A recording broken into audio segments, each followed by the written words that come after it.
Olá, pessoal. O objetivo dessa aula é explorar um pouco o texto do Brecht, né? As 5 dificuldades de escrever a verdade, que vai ser a aproximação possível, né, dentro desse curso de teoria a respeito desse tema, né? Para deixar claro para vocês, esse tema da verdade no jornalismo, só esse tema mereceria uma unidade inteira, talvez até um curso inteiro, da maneira como a gente poderia explorar essa questão, mas aqui, pelo menos, a ideia é introduzir o problema da verdade, né? Superficialmente, da mesma maneira como introduzir o problema da ética também, quer dizer, que também daria um curso inteiro, mas essa ideia de que vocês tenham pelo menos uma base do grau de dificuldade, de profundidade de lidar com esse problema, e aí como proposta de abordagem eu coloquei esse texto do Brecht, porque ele já é bastante denso, trata uma série de coisas, né? Como se alguém ainda não assistiu a outra aula que eu coloquei junto com essa, eu sugiro que assista a outra antes, porque a outra é mais superficial, mais introdutória, e aí fica mais fácil entrar no grau de profundidade que eu vou entrar nessa aqui, tá? Mas enfim, o texto é aquele, 5 dificuldades de escrever a verdade, que o Brecht publicou por volta de 1934, 35, saíram várias pequenas publicações, né? Até porque era um período em que o Hitler estava no poder na Alemanha, o Brecht já se encontrava fora do país, né, perseguido, e ele manda esse panfleto então para a Alemanha, como uma espécie de contrabando, né, como eu disse lá na outra aula, com um título falso, né, Guia Prático de Primeiros Socorros, e para que passe pela censura e evidentemente consiga entrar no país, né? E a estrutura do texto, então, ela está orientada em torno de 5 dificuldades, né, de 5 eixos aí que ele vai explorar. A coragem para escrever a verdade, a inteligência necessária para reconhecê-la, a arte de tornar a verdade efetiva como uma arma, o julgamento para escolher aqueles em cujas mãos a verdade será eficaz e a astúcia para que isso seja colocado da maneira mais pertinente para essas pessoas e que funcione, né? Então eu vou tentar aqui agora explorar esses 5 tópicos, tá? O primeiro deles, a coragem de escrever a verdade, né?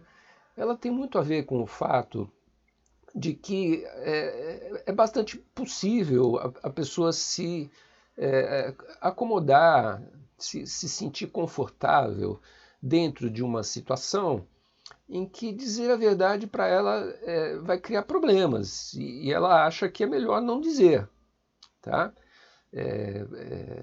São inúmeras as situações onde isso acontece, né? Mas no jornalismo vocês já podem imaginar, né? Que você trabalhando num jornal que tem um anunciante do setor financeiro, por exemplo, que toda vez abre o jornal e tem anúncio lá milionário lá financiando o teu jornal, você pode imaginar o tipo de problema que geraria alguém fazer uma matéria falando mal de banco, né? E aí, nesse sentido, quer dizer, é necessária uma coragem. É uma coragem, né? Que o Foucault, por exemplo, que é o autor que vira e mexe eu falo para vocês dele e tudo mais, o último curso que o Foucault deu em 84, o título do curso foi A Coragem da Verdade. Quer dizer, a verdade ela implica naquilo que o Foucault chama de parresia, né? Que é o fato de você virar, às vezes, na cara de um poderoso e dizer para ele, olha, você está nu, né? Quer dizer alguma coisa que vai desagradar ao poderoso, né? O Foucault cita no curso dele, por exemplo, né, que o Aristóteles, uma ocasião que ele estava lá frente ao ditador, né, ao senhor lá de Siracusa, né, quer dizer, ele fala uma coisa para esse Dionísio, né, que era um ditador, que era um autocrata lá, e o Dionísio, enfim, fica tão irritado com aquilo que quando Platão, desculpa, quando Platão resolve sair da cidade, ele manda prenderem o Platão e entregam ele como escravo, né? Quer dizer, para um contrabandista lá de escravos e tal. Quer dizer, você, quando você mexe com gente poderosa, você está arriscado a sofrer consequências graves, assim, né, da sua coragem, de dizer a verdade, mas a coragem é necessária, quer dizer, é mais fácil, né, diz o Brecht no texto, né, a pessoa se deixar levar por uma certa inércia que faz com que ele esteja confortável no cargo que ele ocupa no jornal, com o salário que ele ganha, com a situação de vida e tudo mais, do que ele se curvar diante desses poderosos, que são as pessoas que o empregam, e que se quiserem em 5 minutos ele está demitido, ele está na rua. E essa tendência dessa inércia faz então com que ele opte, muitas vezes, por enganar os mais fracos, né? E fazer o jogo de quem tem o poder, né? Então o grande problema é esse, quer dizer, para você falar a verdade, muitas vezes você vai ir contra quem tem o poder, que mantém muitas vezes gente submetida a esse poder, né? E a hora que você fala essa verdade, quer dizer, você vai ganhar um inimigo poderoso. E se você não falar, você vai ganhar um amigo poderoso, que vai dizer, pô, esse jornalista sabe dos meus podres, mas ele não me entrega. Então esse cara evidentemente vai te favorecer com todos os recursos do poder que ele tem. Né? Imagina, o presidente da República é um cara que tem na mão dele 100 mil cargos públicos, assim, né? Que era capaz de colocar uma pessoa para ganhar um salário lá imenso, maravilhoso, muito interessante, e com toda a regalia do serviço público, de não ter muita cobrança, né? Enfim. Vocês estão entendendo, né? Quer dizer, então a tendência de uma pessoa se acomodar a isso e fazer o jogo desse cara para se aliar ao poder e para ganhar a glória e as benesses do poder, ela é muito forte, né? E aí o Brecht está provocando, ele está dizendo, olha, um cara para abrir mão dessas benesses todas e fazer o que é certo, esse cara tem que ser corajoso, tá? Então essa coragem do enfrentamento, né, de quem vai ser afetado pela verdade, que tem que ser equacionada de alguma maneira por quem está realmente disposto a falar a verdade. Imaginem isso no caso do jornalismo. Né? A segunda questão, desculpa, antes ainda de sair dessa primeira questão da coragem, né, dá 2 exemplos para vocês de coragem, né, de dizer a verdade. O primeiro exemplo é o Faustão, que está bem em evidência nesse momento atual, né, porque ele resolveu trocar de emissora. Ou seja, ele descontentou o Todo-Poderoso, né, ao qual ele se submeteu durante anos e anos, fazendo os gostos e fazendo a vontade e tudo mais. E então ele se desfez dessa aliança, digamos assim, desse conforto, né, e anunciou que vai para outra emissora. E a partir do momento que ele fez isso, quer dizer, para quem é todo poderoso, ele virou um inimigo, a ponto deles enxotarem o cara antes do prazo, né, previsto para a transição, porque não queriam que ele anunciasse antes, que estava saindo, enfim. Esse tipo de situação que de vez em quando alguém tem a coragem de enfrentar o poderoso e acaba pagando por isso também. Ele deve ter tido um prejuízo violento com essa transição atribulada aí, né? Enfim. E outro exemplo que eu queria dar para vocês é da Regina Echeverria, que é uma repórter de cultura bastante conhecida e que na época da morte do Cazuza ela era muito amiga dos cantores, ela fazia muita coisa na área de cultura. E ela faz uma matéria, então, sobre o Cazuza para a Veja. E quando o editor da Veja, enfim, editou, produziu a capa e tudo mais, colocou uma foto horrorosa do Cazuza na capa, dele definhando, assim, né? E o título era uma coisa bem agressiva, assim, a decadência do ídolo, né? E aí o que a Regina Echeverria faz? Ela pediu demissão, né? Então, às vezes, essa coragem de se insurgir contra a mentira, contra a deturpação dos fatos, né, em favor da verdade e esse compromisso que o jornalismo deve ter com isso. Tá? Então vejam a importância dessa questão da coragem já colocada inicialmente. Aí, logo em seguida, o Brecht vai dizer o seguinte, bom, mas não basta só a coragem. Então o segundo elemento é uma inteligência de reconhecimento da verdade, ou seja, da descoberta da verdade, porque a verdade, como eu já mostrei, já discuti com vocês várias vezes, né, ela não é uma coisa simplória, não é uma coisa que você bate o olho num acontecimento e você sabe o que aconteceu. O exemplo que eu dou para vocês é das Torres Gêmeas, quer dizer, o avião bateu, você podia estar olhando para aquilo ali da rua, e você não ia entender nada. Quer dizer, a verdade vai ter que ser cavocada, vai ter que ser descoberta, né? E tem coisas cuja verdade só aflora depois de 50 anos, como a história do golpe, lá que eu contei para vocês também, da participação dos Estados Unidos diretamente no golpe de 64 no Brasil e tudo mais. Quer dizer, demorou 50 anos para isso vir à tona. E só veio à tona porque o Congresso americano lá abriu as documentações secretas lá do Kennedy e agora a gente conhece a história toda, né? Mas enfim, essa dificuldade e uma necessidade de inteligência, porque do mesmo jeito que demorou 50 anos para abrir o Congresso lá, a documentação e colocar à tona isso, quer dizer, algum jornalista poderia ter feito uma investigação, né? Um jornalismo investigativo que tivesse descoberto isso antes. O cara entrava lá no Congresso, dava um jeito de ter acesso, sei lá como, né?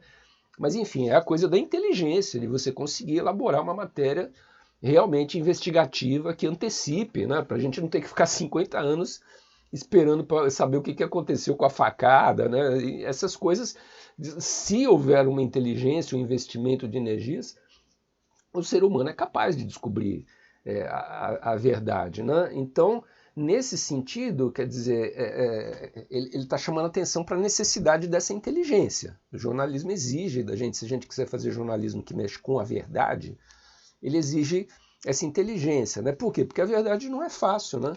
Um exemplo que eu gostava muito de trabalhar em aulas, assim, quando a gente tinha oportunidade de mostrar filmes assim para vocês, né?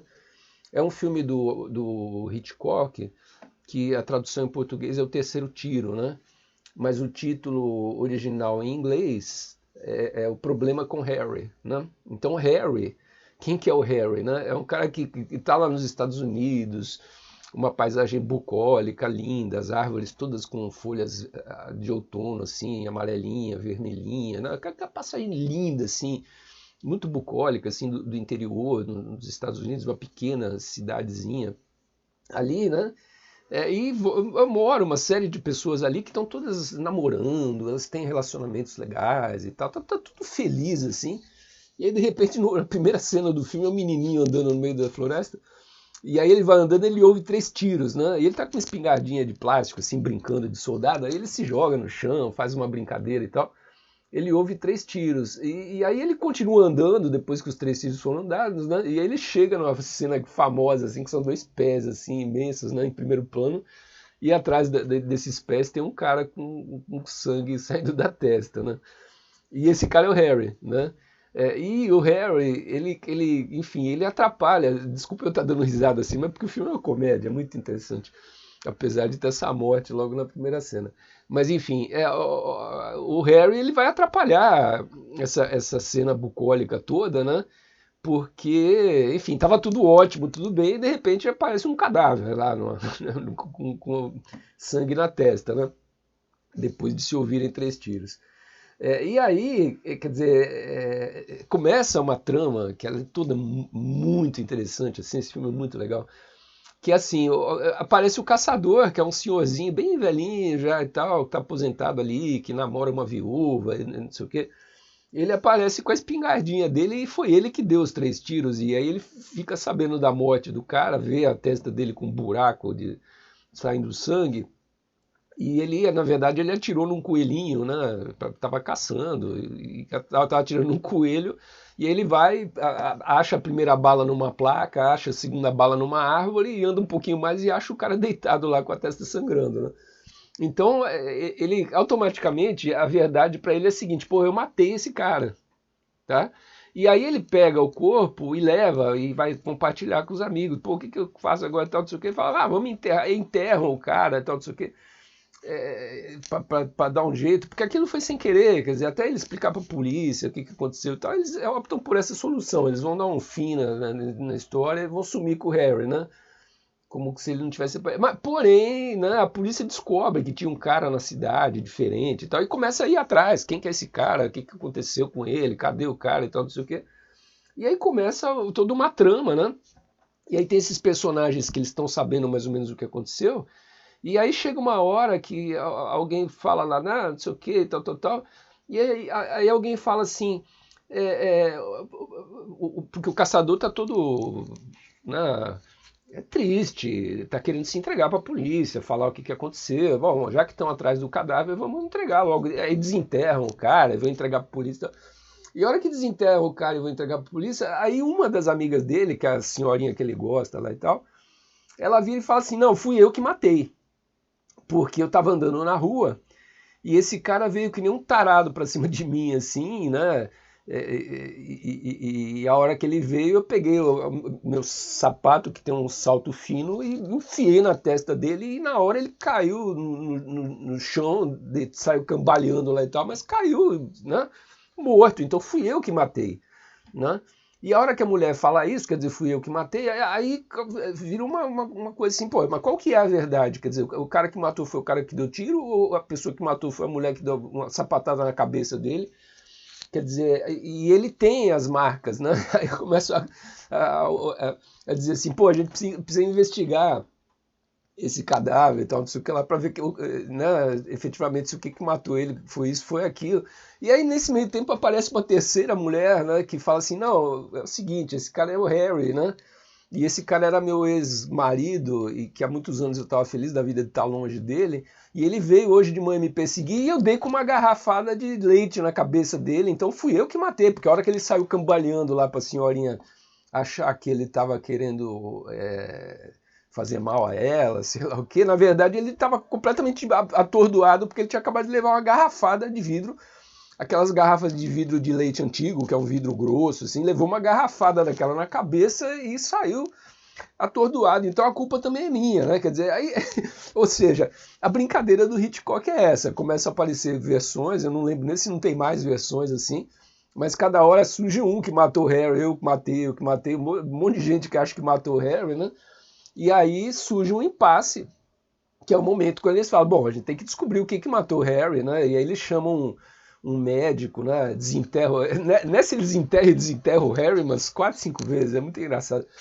E aí chega uma hora que é um impasse todo, e aí eles chamam um médico, que é o cara que vai efetivamente fazer a autópsia lá do corpo e vai determinar qual que foi, né, a verdadeira causa. Então, tudo isso para mostrar para vocês, quer dizer, que essa coisa de descobrir o que é a verdade é uma coisa muito complicada, né? Desde aquele filme lá, O Tempo é uma Ilusão, que eu mostrei para vocês perceberam, quer dizer, todo mundo olhou lá e achou que a menina primeiro estava recebendo um namorado, depois que o namorado estava embaixo da cama, depois que o namorado... Essa confusão toda porque ela entrou em casa usando uma roupa masculina, né? Então, é isso, quer dizer, essa dificuldade que exige, então, uma inteligência, um investimento de energia para decifrar alguma coisa que não é dada de imediato, né? Então esse é um problema gravíssimo da verdade, uma dificuldade imensa da descoberta da verdade. Mas, enfim, o Brecht não para por aí. Ele vai ampliar a questão da verdade. Ampliar para qual frente, digamos assim, né? A terceira frente que ele abre é a seguinte, ele vai dizer assim, que a arte... É necessário existir uma arte de tornar a verdade efetiva como uma arma, tá? Como uma arma contra o quê? Ou contra quem, né? Contra a pessoa que vai ser exposta pela verdade, tá? Alguém vai ser exposto pela verdade, ou seja, alguém matou o Harry. Quem que é essa pessoa que matou o Harry que, segundo as leis da sociedade, vai ter que pagar de alguma forma por isso, nem que tenha sido um acidente ou qualquer coisa do gênero, né?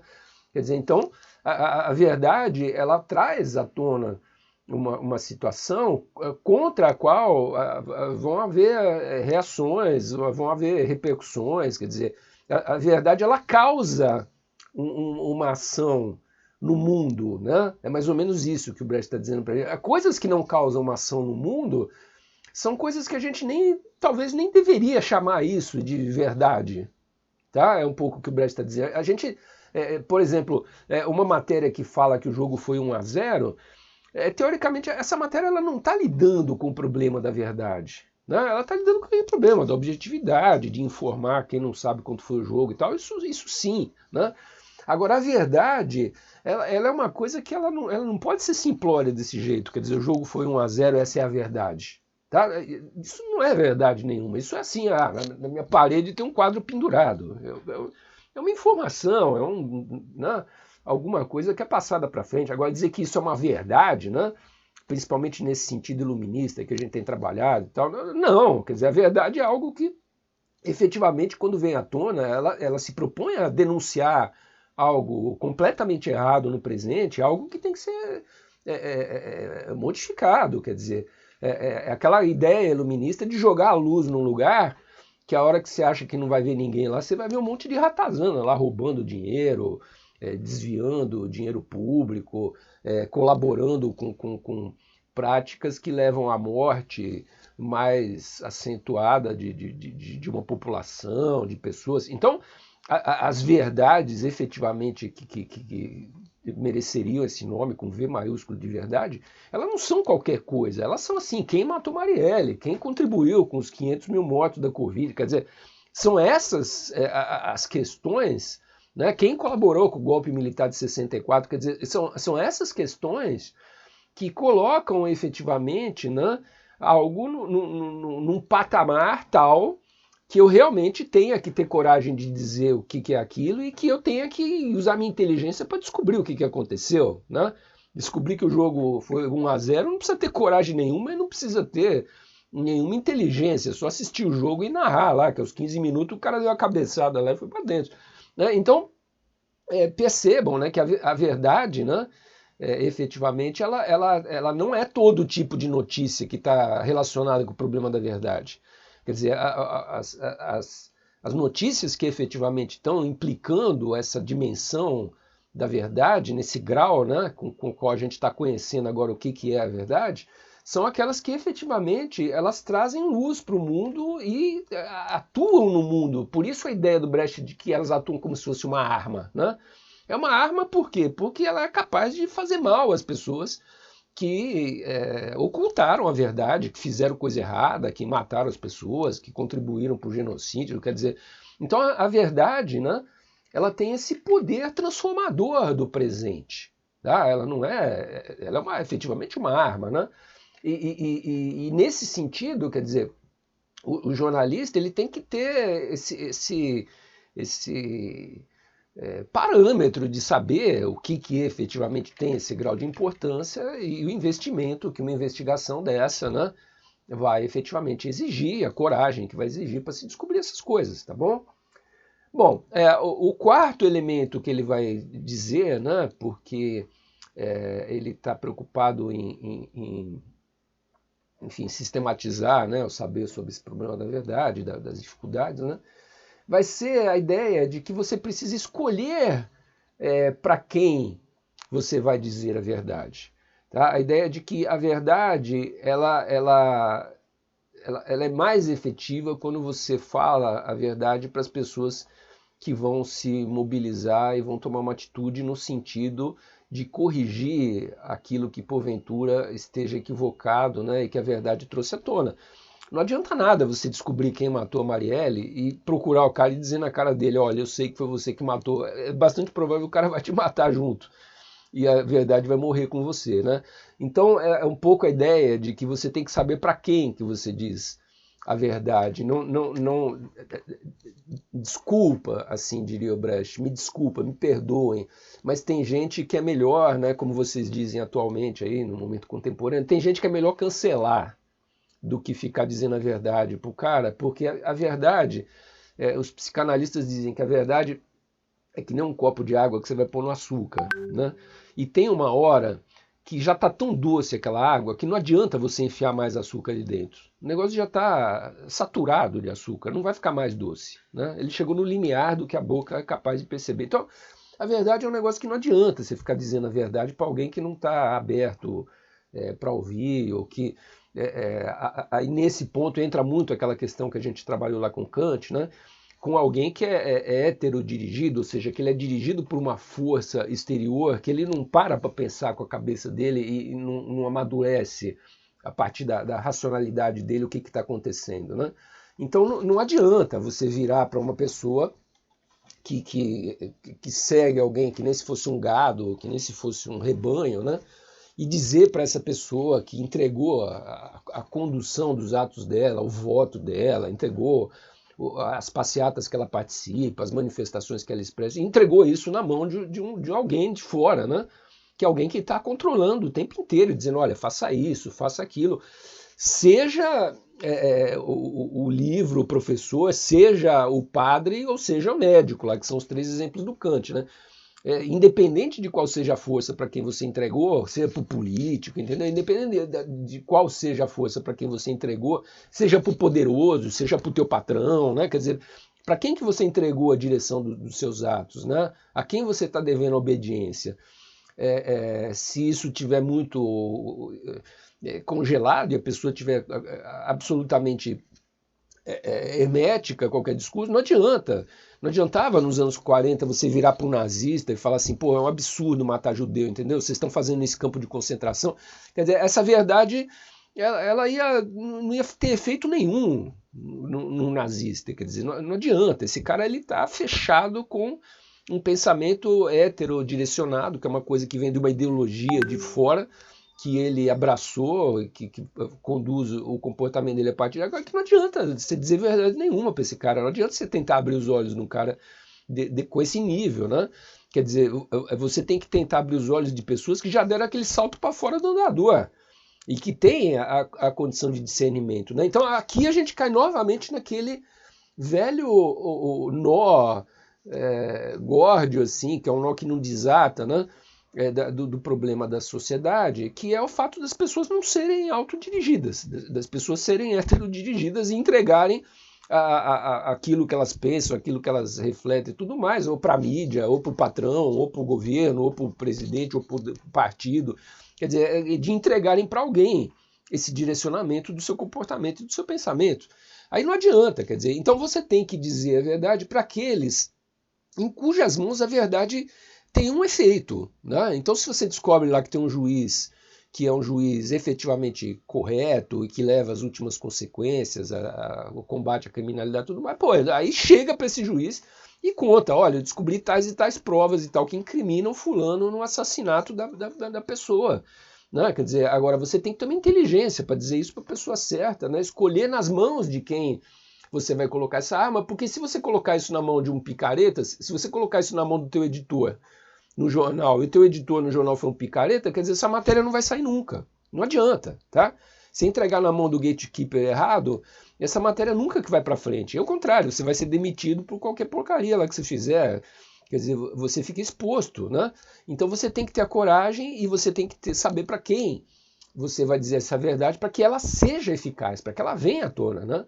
No caso do jornalismo, tem casos assim, filmes que exploram, né, a ideia de que o jornal onde o cara está trabalhando, ele não vai publicar a matéria que ele descobriu, porque alguém lá da direção do jornal, da chefia e tudo mais, já disse que aquela matéria, por mais que seja verdadeira, não vai ser publicada, porque fere interesse de anunciante, de diretor, sei lá de quem. E nesses momentos, o que um jornalista faz? Muitas vezes ele pega e pica a vaidade dele, joga no lixo a vaidade dele e passa a matéria para um jornal concorrente, por baixo do pano lá e tal. O cara manda a matéria para o outro, porque ele sabe que o outro vai dar. Né? Então é isso, quer dizer, você colocar a verdade na mão de alguém onde efetivamente a verdade vem à tona, porque é mais importante a verdade vir à tona de quem matou Marielle, é mais importante do que eu realizar o meu sucesso egoísta, assim, dizendo, fui eu que descobri e tal. Não, tem muitos momentos que até para me proteger, né, eu publiquei coisas no anonimato, eu tinha lá uma espécie de pseudônimo lá que de vez em quando eu precisava, eu usava um outro nome, assinava a matéria com aquele nome que seria, teoricamente, um jornalista da sucursal de Brasília, da Folha, do Estadão. Quer dizer, eu me usei desse recurso algumas vezes na profissão, né, porque eu ia publicar uma verdade, que o mais importante era a verdade sair, não era eu saberem que fui eu, apesar de que o meu chefe sabia que fui eu, né? Mas enfim, publicamente isso não veio à tona, de que fui eu que descobri e tal. Por quê? Até para me proteger. Quer dizer, tem matérias que você faz que você está batendo no tráfico, você está batendo em milícia, você está batendo em coisas que você corre risco de vida, né? Quer dizer, então isso, quer dizer, você ser corajoso, mas não ser maluco também, não ser destemido de se expor, né? A gente já veio discutindo isso um pouquinho no campo da ética. Mas assim, tem que escolher então para quem que vai ser entregue a verdade, né? Porque tem gente também que você não vai convencer nunca, quer dizer, não adianta. Esse cara está tão comprometido com esse heterodirecionamento, para ele a vida está tão confortável naquela situação, né, que ele não vai alterar esse pensamento. Então, essa dificuldade, que é a dificuldade de quem escreve a verdade, também é a dificuldade da sociedade inteira. No fundo é isso. Tá? E as teorias críticas elas vão tentar, então, abrir os olhos da sociedade para coisas. Então elas vão dizer verdades a respeito das coisas, assim como a gente acabou de ver as teorias marxistas, que vão dizer verdades a respeito das coisas, né? Agora, quem quiser ouvir essas verdades, ouve. Quem não quiser, você vai fazer o quê? Né? O cara acha enfim, que dá para ter uma sociedade capitalista e legal. Então, fazer o quê? Quer dizer, tem um limiar, né? Tem um momento que você para de pôr açúcar na água porque ela já está saturada. Então, às vezes, é perda de tempo dizer a verdade para quem não quer ouvir, né? Imagine a angústia, né, de quem sabe a verdade e fala e as pessoas não ouvem, né? Mas é assim mesmo, a gente tem que aprender a lidar com isso, né? Quantos e quantos anos muitas verdades que eu disse não foram ouvidas durante muito tempo, né? De vez em quando a gente fica feliz quando a gente percebe que alguém ouviu e fala, pô, né? Acordou ali, abriu os olhos. Mas é essa luta, né? De você ficar, às vezes, dizendo verdade para quem não está aberto para ouvir, né? Então essa é uma das maiores dificuldades, realmente, né? É como se fosse uma espécie de doença da sociedade, né? Que o Marx vai associar isso ao termo dele de alienação da sociedade. É como se fosse uma espécie de doença que faz com que as pessoas não enxerguem verdades que são muito evidentes, assim, são muito claras, são muito transparentes, mas que ninguém quer enxergar. Do mesmo jeito como eu já dei um exemplo para vocês, quer dizer, quando começaram a sair pessoas lá da Alemanha e dizer, olha, tem campo de concentração, estão matando 3 milhões de judeus aqui, ninguém acreditava. Né? Por que não acreditava? Porque estava anestesiado, prefere às vezes não ouvir a verdade do que ter que olhar, abrir os olhos e enxergar uma situação que ele acha que é impossível, né? Um povo tão evoluído, alemão e tal, não sei o que lá, matando gente assim, que nem se fosse abate de coelho, né? Quer dizer, então é isso, né? É como se fosse uma espécie de doença, mas contra a qual, evidentemente, os projetos críticos se lançam, né? Na tentativa de abrir os olhos, tirar as pessoas desse grau de anestesia, né? Mas cuja culpa, na origem, é esse problema do heterodirecionamento. Quer dizer, qualquer pessoa que traga para si a responsabilidade de pensar, a partir do momento que ela analisa uma verdade, quer dizer, ela vai ser impactada por aquilo, né? Então o grande problema é o heterodirecionamento, como a gente já viu. E o quinto elemento que o Brecht vai destacar é a questão de que ele acha que é necessária uma astúcia. Então, né, na verdade, para lidar com essas dificuldades e para superá-las todas, né, principalmente essa última que eu falei, de você tentar abrir os olhos de quem está de olho fechado, quer dizer, tem que ter uma astúcia, uma espécie de malandragem, né? Muitas vezes isso passa por uma questão formal, de como você diz a verdade. Tá? Muitas vezes quando você consegue associar a verdade com o riso, por exemplo, você quebra as defesas da pessoa, a pessoa para dar risada, porque a piada é engraçada e tal, não sei o que, ela acaba se desarmando, e aí quando ela se desarma, os olhos dela abrem. Isso é engraçado, né? Então, dentro dessa astúcia, a ironia é um elemento muito eficaz, né? E grandes pensadores souberam se apropriar disso. Né? O Machado de Assis, por exemplo, é um cara que a ironia nos textos dele ela é violenta, né?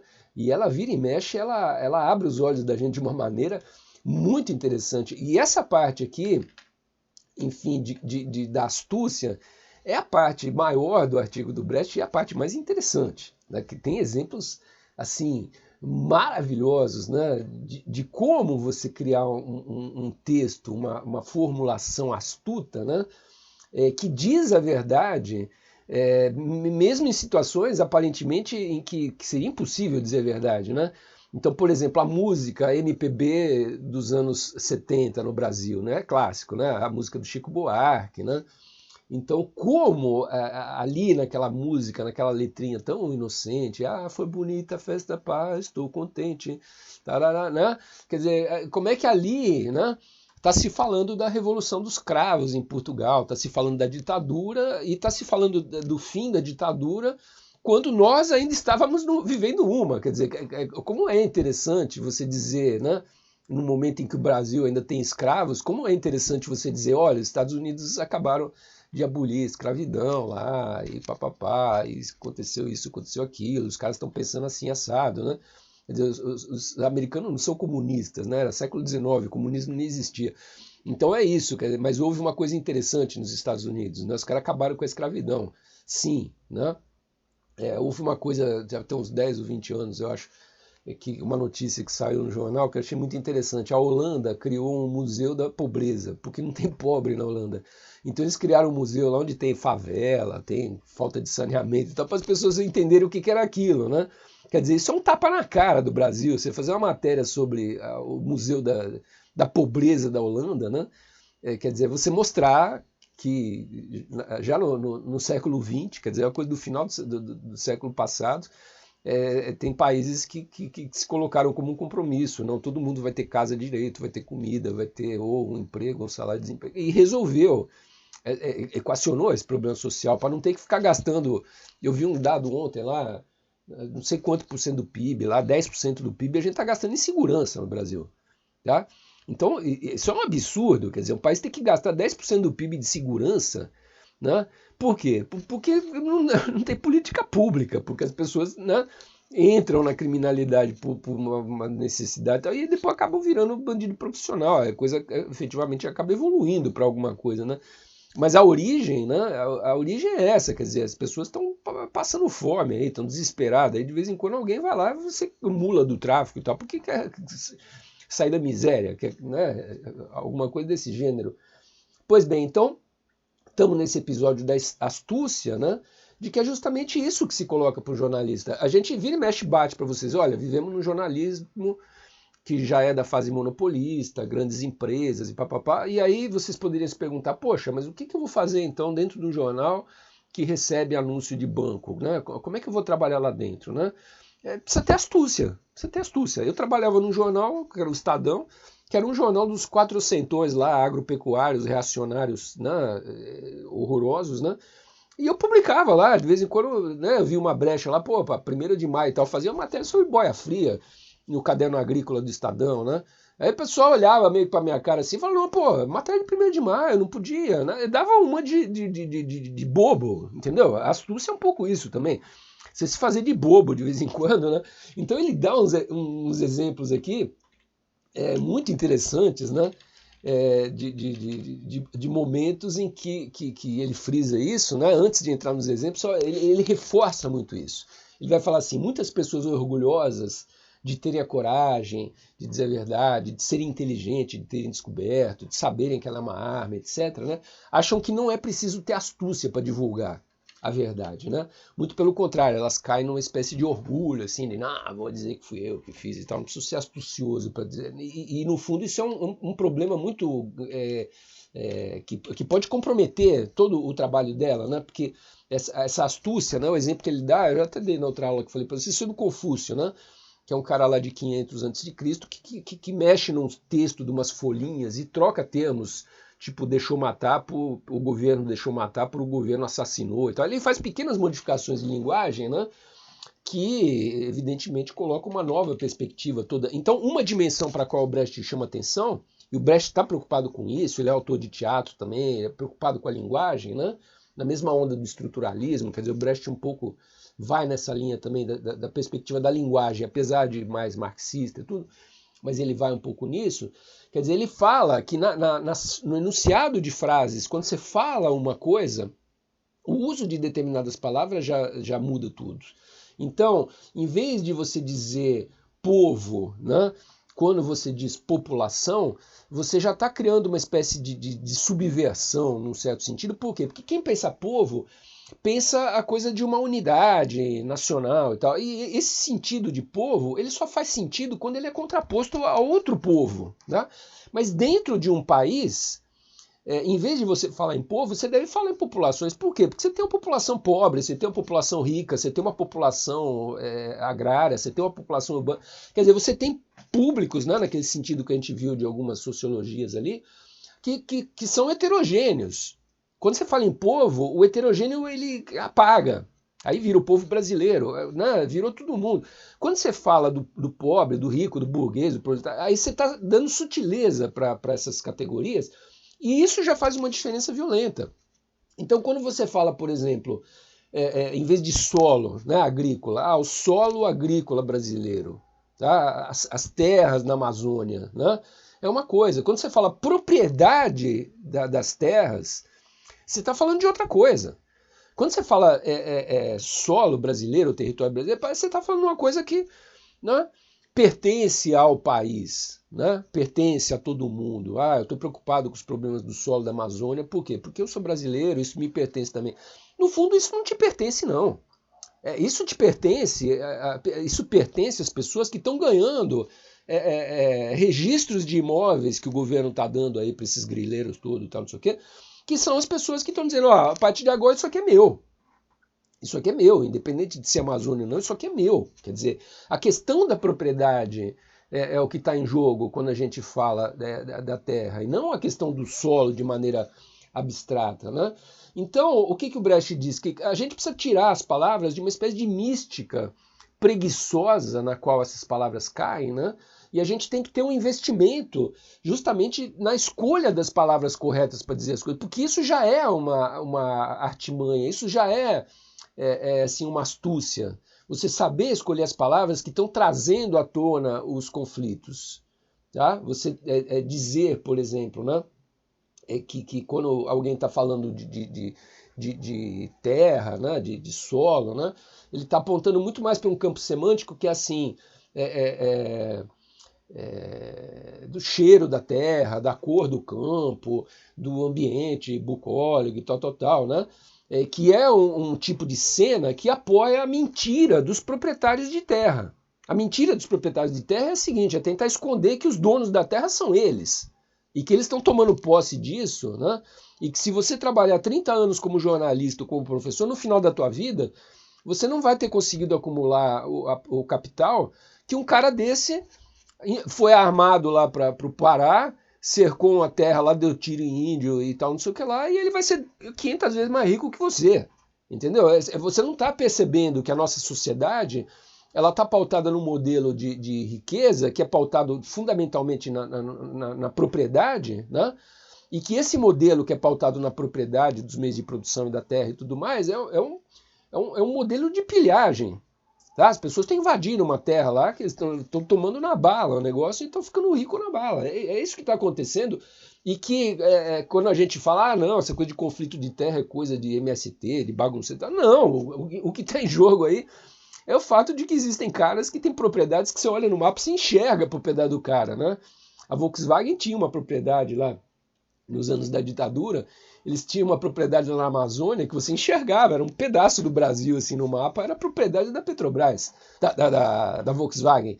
Eles tiveram que se desfazer daquilo porque a pressão na Alemanha foi tão violenta, tá, que eles tiveram que desfazer. Mas tinha os projetos, teve o projeto Fordlândia também no norte, né? Que a Ford também ganhou uma propriedade imensa lá, ia fazer acontecer lá e tal, e que também foi pressão internacional que fez com que essas empresas se desfizessem desses latifúndios imensos, né, que são a base de construção das grandes riquezas brasileiras, são ainda, né, a perspectiva de você criar essas coisas, esses latifúndios imensos, e que a sociedade capitalista vai ter que esconder. Tá? Então, por exemplo, quando você fala em terra, quando você fala em agricultura e tal, não sei o que lá, você está, na verdade, escondendo que os grandes lucros relacionados a esse setor, eles não têm, como diz a ironia aqui do Brecht, é muito engraçado, aqueles que colhem os lucros desse setor não são aqueles que plantam o trigo, né, que sentem o cheiro da terra, que quem ganha dinheiro com isso é aquele que trabalha dentro da Bolsa de Valores. Tá? Então, o grande lucro que a atividade agrícola dá é para quem trabalha num lugar, né, onde o Brecht ele sacaneia, né? Ele fala onde o cheiro é bem diferente, né? Só falta ele dizer, olha, o cheiro é cheiro de porcaria, né? E de sujeira, né? Mas é isso, quer dizer, o dinheiro está rolando na Bolsa de Valores, é no setor financeiro, não é no setor produtivo. Tá? Por quê? Porque o capitalismo já chegou num grau tal de desenvolvimento que as grandes volumes de movimentação de dinheiro são do setor financeiro, não é mais setor produtivo. O setor produtivo é pobre do capitalismo, né? Mas enfim, essa ideia, né, de que o tipo de termo que você usa traz essa carga semântica. Então ele vai discutir também a ideia de disciplina e a ideia de obediência, né?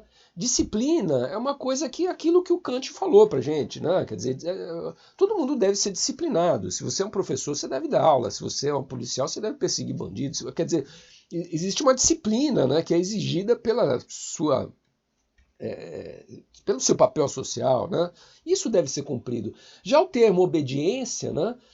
O Brecht vai dizer que é um termo que vai além da disciplina, quer dizer, é uma coisa da submissão à ordem de alguém sem pensamento, né? Então esse texto está muito em sintonia com aquilo que a gente viu lá do Kant, quer dizer, a ideia de que mesmo quando eu obedeço, né, o Brecht é tão radical que ele propõe até um termo diferente, mas não precisa ser tanto, você pode usar o termo obediência, não tem problema, desde que você saiba que não pode ser uma obediência cega, tem que ser uma obediência crítica, cheia de pensamento, mesmo que seja obediência, que seja uma obediência cheia de pensamento, tá?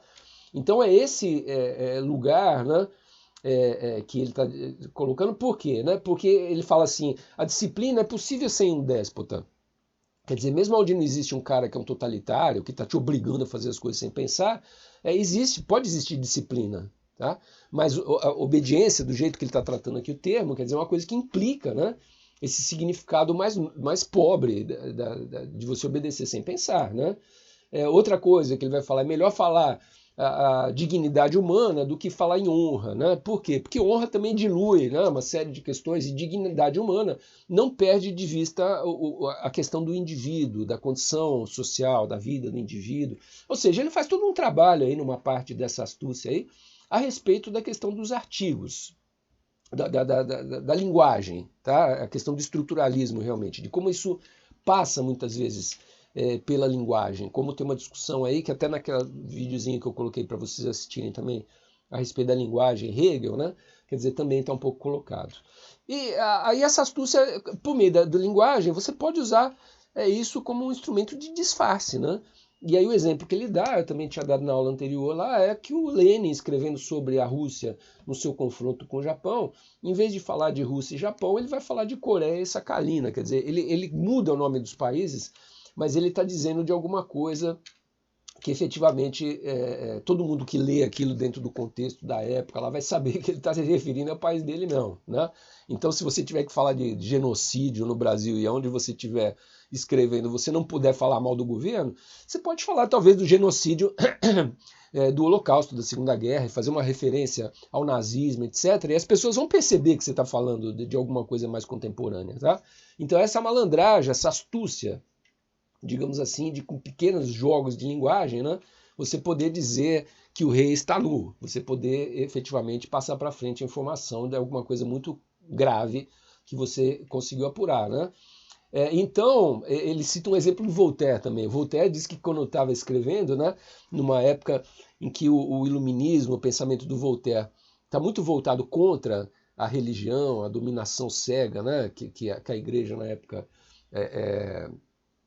exigia que existisse, né?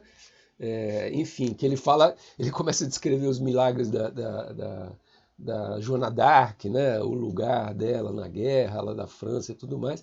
E ele fala que o maior milagre da Joana d'Arc foi ter permanecido virgem, apesar de ter servido a igreja. Quer dizer, então ele já escancara, né? Quer dizer, a sacanagem toda que a igreja da sua época era. Quer dizer, né? Essa coisa de a gente achar que padre pedófilo é novidade e tal, olha para a história, né? E você vai ver que isso não é tão novo assim, na verdade. O que é novo hoje em dia é a responsabilização e a perseguição às pessoas que aderem a esse tipo de prática. Mas você efetivamente, coisa de mulher de padre, né? Na história do Brasil você pega um monte de gente lá no século XVIII, XIX, que era tudo filho de padre, né? E assim, era uma questão cultural, não estou nem condenando, entendeu? Mas o que se fala é da hipocrisia, né? De um lugar que prega um celibato, uma certa conduta e tal, não sei o que lá, e os padres eram tudo cheio de filho, né? O próprio Frei Caneca, né?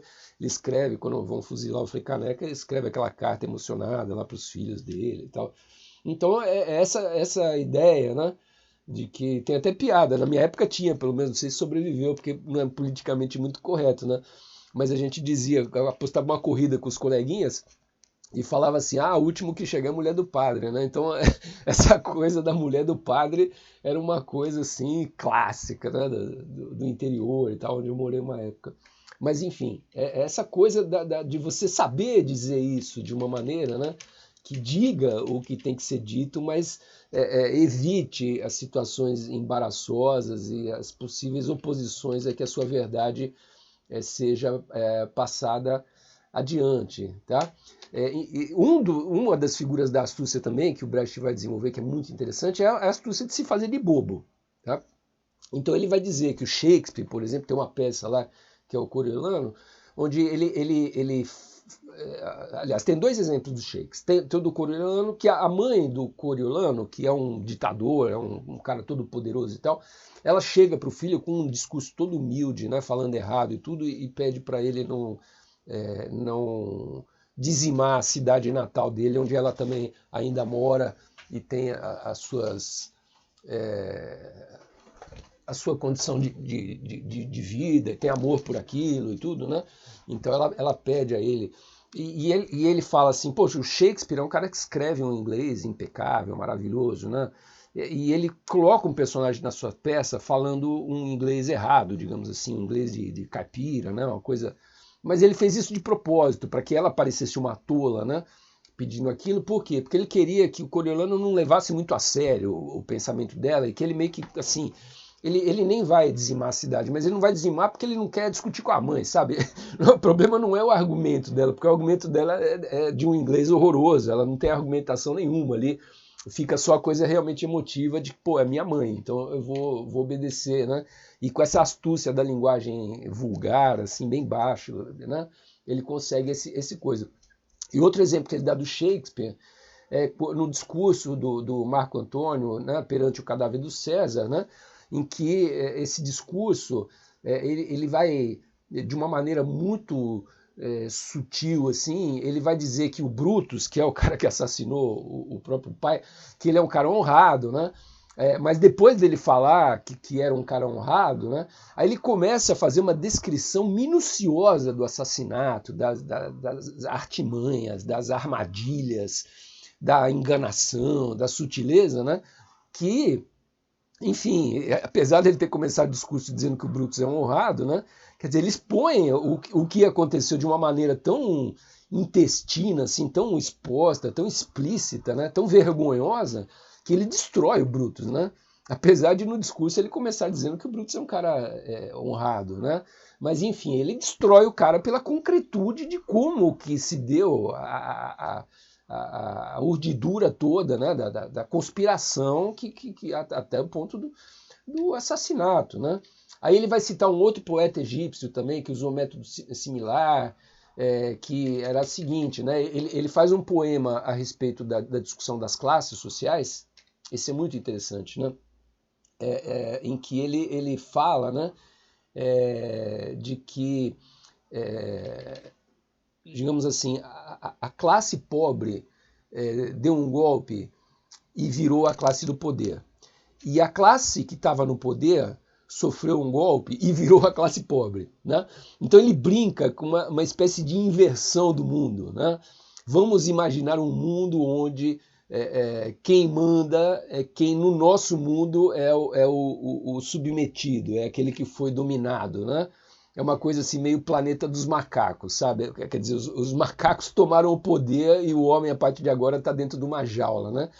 E aí ele começa a analisar essa coisa, né? Então aí o discurso dele é um poema imenso, tal, que vale a pena vocês lerem. A repartição pública foi tomada, né? Os registros foram roubados, os escravos tornaram-se mestres, ou seja, alguém invadiu os cartórios e onde tinha lá o nome de um rico na propriedade, apagaram e puseram o nome dele. E o rico passou a não ter mais a propriedade, né? Então, realmente é uma inversão da situação, no sentido de que os ricos assumiram o lugar dos pobres e os pobres assumiram o lugar dos ricos. Pura e simplesmente isso, ou seja, continuou tendo pobre e continuou tendo rico. Só que quem num mundo era de um jeito, no outro mundo virou o inverso. Tá? Então, uma espécie de brincadeira assim, né? De como é que a gente se sentiria né, fazendo parte de uma classe privilegiada, como é que a gente se sentiria se a partir da manhã a gente estivesse morando na favela da esquina? Né? E que o cara que mora na favela da esquina estivesse ocupando o nosso lugar. Quer dizer, como é que a gente se sentiria num mundo assim, né? E aí ele brinca com isso, ele fala assim, poxa, é um mundo que não tem pé nem cabeça, imagina, né? Quer dizer, um mundo em que eu estou na favela, um mundo em que eu estou em tal lugar desprivilegiado e tal, sendo que eu sou um cara que tem, né, uma classe média, tem uma situação, tem um isso, tal, né? Então ele brinca com isso, meio que se fazendo de bobo, né? E diz que seria um absurdo, mas na verdade o absurdo é o que a situação atual é, só que com as pessoas invertidas, né? Então ele mostra, né, o abuso que seria alguém que não tinha nem um boi começar a desfilar com uma boiada, alguém que não tinha onde dormir, começar a dormir numa cama confortável, né? E eu que tinha onde dormir, começar a dormir numa cama de palha. Quer dizer, ele inverte a situação e com essa inversão meio que parecendo ser uma brincadeira dele, a inversão, a brincadeira de mau gosto, que mostra como é que o mundo viraria uma porcaria se os pobres estivessem no poder. No fundo, ele está mostrando o mundo do jeito que o mundo é. Tá? Se a gente tirar o rótulo pobre no poder, né, quem está no poder é um grupo e quem está submetido é outro. O que ele está fazendo? Ele está invertendo o jogo. Quer dizer, está jogando quem estava no grupo do poder para o jogo da favela e quem estava no jogo da favela para o jogo do poder. Agora, essa inversão ela não muda nada. É isso que é muito interessante. Então, a inversão, que parece uma inversão, que a gente leva um choque quando pensa nisso, pô, se eu morasse numa favela. Então, no fundo, é o que é. O mundo é, né? Então, a astúcia, na verdade, é essa, né? E o autor está se fazendo de bobo, né? Assim como o Jonathan Swift, né, que é um outro exemplo que ele dá, que é um autor interessantíssimo, que escreve aquelas histórias de Gulliver e tal, aquilo não tem nada de conto infantil, aquilo é uma crítica feroz assim, à sociedade violenta. E aí, num certo momento, ele levanta umas propostas assim, né, para transformar o mundo. Ele cria lá um personagem de um político que vai lá para a cidade e vai dizer como é que eu vou consertar o mundo, né? E ele começa a falar assim, olha, a primeira medida que eu vou tomar é a seguinte, eu vou curar os filhos do pobre para a gente poder matar os caras e vender como carne. E aí essa injeção de carne no mercado, né, de alimentação, vai fazer com que a população seja mais robusta, tenha acesso a alimentação, né, com proteína, né? Então imagina, né, o cara dizer que vai matar pobre para alimentar o resto da população. Quer dizer, é uma fazer de bobo absoluto, mas que mostra um pouco, quer dizer, como, né, essas pessoas são tratadas, né? É pior do que isso, a gente não dá nem esse valor para essas pessoas, a gente simplesmente larga elas e deixa totalmente à míngua, né? Então o Swift ele se fazia de bobo. E nessa maneira de expressar, que parece ser uma maneira horrorosa, que a gente olha para o Swift e fala, pô, que cara perverso, maluco, dizendo uma barbárie dessa, né? No fundo ele está dizendo isso se fazendo de bobo para fazer uma grande crítica à maneira como a sociedade é, tá? E por que, né, usar esse tipo de artimanha? Porque, no fundo, né, são mecanismos que permitem, né, primeiro você chacoalhar o cara que está de olho fechado e tentar dar filosofia do martelo na cara dele para ver se ele acorda, né? E segundo, porque às vezes é preciso mesmo. Se você vive numa sociedade, por exemplo, em que a aula de professor começa a ser filmada e o Ministério da Educação fomenta que se enviem essas aulas para o Ministério para denunciar professor de esquerda que está fazendo, enfim, propagação de pensamento crítico e tudo mais, né? Quer dizer, você tem que dar uma de sem braço mesmo, você tem que dar uma de bobo, por quê? Porque essas coisas são reais. Elas são reais, eu posso dizer para vocês, porque como eu digo, vira e mexe, né? Eu já vivi os anos 80, então eu sei o que era um governo autoritário, totalitário, porque o poder é real. Tá? Parece que as pessoas não acreditam nisso, mas o poder é real, o poder é concreto, né? Ele tem poder de... Poder de quê? Porra, de arruinar a vida de uma pessoa, de desgraçar a vida de uma pessoa, de jogar alguém na cadeia injustamente. Tudo isso são poderes, né? Que, enfim, contra os quais a verdade, vira e mexe, ela acaba batendo, né? Um outro ponto que muito interessante dessa passagem da Artimanha é que o Brecht cita o Hegel. Tá? Ele cita literalmente o Hegel e ele fala, né, o filósofo do Estado prussiano Hegel, né, voltado para pesquisas sólidas no campo da lógica, forneceu a Marx e Lenin, os clássicos da Revolução Proletária, métodos de valor inestimável. Né? Ele está falando da dialética. Né? Então, é um método com o qual o Brecht também vai enfim, ele vai se utilizar desse método, porque é um método muito poderoso quando faz as sínteses entre sujeito e objeto, entre sujeito e sociedade, né? Essas sínteses no método dialético são muito poderosas para a gente entender o que é a verdade efetivamente, a realidade efetiva. E aí ele fecha o artigo dele com um parágrafo, que é um parágrafo maravilhoso, assim, porque é um parágrafo, é uma oração só, tá? Cheia de subordinadas, assim, ela é toda quebrada em subordinadas, mas ela é um período composto só, tá? Ou seja, só tem um ponto final, né, dessa frase toda, e ela é uma frase de 8 linhas, ou seja, uma frase imensa, tá? Que tem só um ponto final, e essa frase, ela traz um grau de complexidade, né? Que justamente é aquilo que é possível entender por meio da dialética, ou seja, ela é uma frase que ela entra nas 5 dificuldades de dizer a verdade, explora aquela dificuldade e volta. Entra na segunda, explora a segunda e volta. Entra na terceira, explora a terceira e volta. Entra na quarta, explora a quarta e volta. Entra na quinta, explora a quinta e volta. E essa ideia de você ir nos lugares, explorar e voltar, é exatamente o conceito de dialética do Hegel. Ele acha que esse movimento de ir até onde eu não sou, de dialogar com aquilo onde eu faço fronteira, nesse lugar onde eu não sou, e voltar com isso para dentro de mim como uma negatividade que eu carrego internamente, isso é exatamente o conceito de dialética. Tá? Isso é um pouco complicado, não sei até que ponto vocês estão conseguindo ir nesse pensamento, porque para entender o que é isso tem que conhecer um pouco da dialética do Hegel e tudo mais. Né? A gente andou falando bastante superficialmente disso, mas eu posso garantir a vocês que essa frase é uma maravilha. Então, qual que é a frase? Né? Todas essas 5 dificuldades devem ser superadas uma a uma e ao mesmo tempo. Então, essa coisa de uma a uma, por quê? Porque eu tenho que ir na uma, explorar e voltar. Mas é ao mesmo tempo, as 5, como se as 5 abrissem simultaneamente, cada uma para um canto, explorasse o seu lugar particular e voltasse para a centralidade do ao mesmo tempo. Tá? O ao mesmo tempo é esse período composto aqui que ele cria. Tá? Porque não podemos investigar a verdade sobre essas condições de barbárie sem pensar naqueles que sofrem subjugados a ela. Ou seja, uma primeira exploração já é ir no povo que está sendo afetado pela verdade e voltar. Quem que é esse povo que é afetado pela verdade e que se pode usar essa verdade como arma? É aquele que sofre pela condição de sujeito, né? de subjugado. Tá? É aquele que sofre de uma dominação. Enquanto nós constantemente sacudindo o sentimento todo de covardia, então ele já foi lá para a primeira questão, a covardia. Indo para o sentimento de covardia, procuramos o contexto real que diz respeito àqueles que estão prontos para usar o conhecimento. Tá? Então a gente percebe isso, que a gente vai ter que ficar do lado dos pobres e não dos poderosos, e retorna dessa constatação com incorporando a coragem. Tá?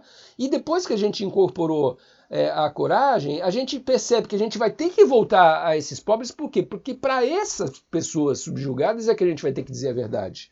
É para eles que a verdade interessa. Interessa quem matou Marielle para quem está do lado da Marielle. Né? Então, o tempo inteiro vai ter esse processo dialético de ida e volta para um grupo de pessoas com o qual essa verdade vai dialogar. Né? Em 2 momentos, pelo menos, aquele que a gente tem que saber nas mãos de quem coloca e que tem que ter astúcia para dizer a elas, quer dizer, isso vai estar muito presente, né? Que a gente vai ter que ir lá, mas também no momento da coragem também. Por quê? Porque quando a gente discute a questão da coragem, a gente está pensando um grupo de dominadores, que é o dono do jornal, e um grupo do público, leitor, que é um público subjugado pela sociedade em que a gente vive. Né? A maior parte das pessoas é subjugada pela sociedade onde a gente vive. Então é isso, quer dizer, o tempo inteiro tem que ter essas movimentações de ida e volta, e ele faz isso numa frase só. Tá? Então todas as 5 dificuldades devem ser superadas uma a uma e ao mesmo tempo, porque não podemos investigar a verdade sobre as condições da barbárie sem pensar naqueles que sofrem subjugados a ela. Enquanto nós constantemente sacudindo o sentimento da covardia, ou seja, resolvendo esse problema da covardia, procuramos o contexto real que diz respeito àqueles que estão prontos para usar o conhecimento. Né? São aqueles que têm a condição de receber a verdade. Sem descuidar de entregar a eles numa forma, e essa forma é a astúcia, numa forma tal de tal modo elaborado que o saber possa ser utilizado como uma arma em suas mãos. Então ele falou da astúcia, que é o quinto ponto, e volta a falar da arma, que é o quarto ponto. E devemos, ao mesmo tempo, contrabandear o saber com tal astúcia que o seu fator surpresa não seja descoberto pelo inimigo. Ou seja, envolve também a astúcia o fato de você ficar disfarçado, né? De você ficar camuflado para não ser descoberto pelo inimigo, de modo a que você possa ser anulado. Se você for descoberto pelo inimigo, você vai levar um tiro na testa. Né? O dono de jornal vai falar, o Marco Bonetti ali, manda embora o cara. Eu não quero mais ficar escrevendo no meu jornal. Então é essa a artimanha, né, de ir e voltar desses 5 pontos que esse parágrafo, no meu entender, ele resume de uma maneira que efetivamente o Brecht era genial para escrever um negócio desse gênero aqui. Tá bom? Pessoal, então o objetivo dessa aula foi explorar mais a fundo, né, o texto. Eu espero que vocês leiam. Tem muito mais coisa além do que eu comentei aqui, mas vocês veem a riqueza desse texto, a quantidade de debates que ele traz à tona para vocês entenderem então um pouquinho melhor a complexidade do problema da verdade. Valeu, até a próxima.